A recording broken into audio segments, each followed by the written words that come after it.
Telephone act article 21 ప్రకారం కేటీఆర్ తప్పు చేశారన్నారు నకిరేకల్ ఎమ్మెల్యే వేముల వీరేశం. ఇంకా ప్రజలను అబద్దాలతో తప్పుదోవ పట్టిస్తే నిన్ను వెంటాడి కొడతారని హెచ్చరించారు.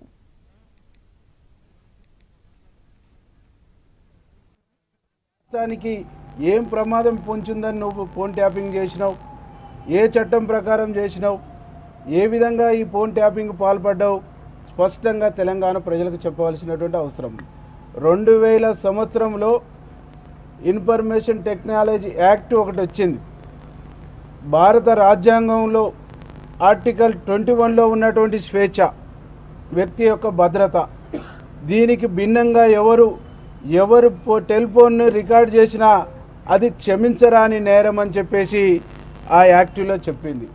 బట్ ఈరోజు నువ్వు వ్యక్తిగత స్వేచ్ఛను, వ్యక్తిగత భద్రతను కాన్స్టిట్యూషన్ ఇచ్చినటువంటి ఆర్టికల్ 21ను ఉల్లంఘించినందుకు నువ్వు నేరస్తునివి, నువ్వు నేరం చేసినావు కాబట్టి ఇవాళ శిక్ష అనుభవించవలసినటువంటి అవసరం ఉన్నది. ఇలా శిక్షను అనుభవించేది పోయి, నేరాన్ని ఒప్పుకునేది పోయి, తెలంగాణ ప్రజలకు క్షమాపణ చెప్పేది పోయి ఈరోజు అనేక రకాల అవాకులు చెవాకులు పేలుతుంటే తెలంగాణ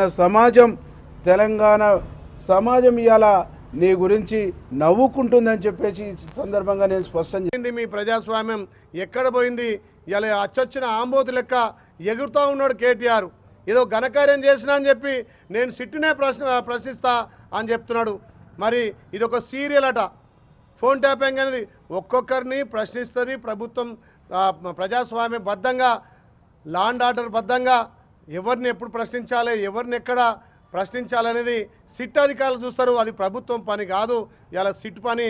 మరి సిట్ పిలిచిస్తే నువ్వేదో శుద్ధపూస లెక్క ఫోన్ ట్యాపింగ్ చేయనట్టుగా నేనేం చేయనట్టు ఎదురుగా అని మాట్లాడుతుండవు కేటీఆర్. తస్మత్ జాగ్రత్త, ఒళ్ళు దగ్గర పెట్టుకొని మాట్లాడు.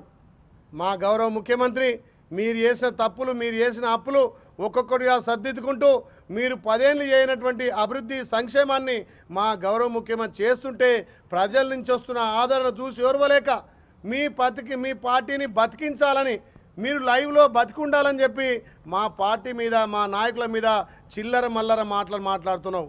ఫోన్ ట్యాపింగ్ చేసింది మీరు కదా. అధికారులను లోపరుచుకొని ఇలా అందరు ఫోన్ ట్యాపింగ్ చేసి మళ్ళొక్కసారి అధికారం రావాలని ఇలా నీచపు రాజకీయాల కొడుగట్టినటువంటి కేటీఆర్కు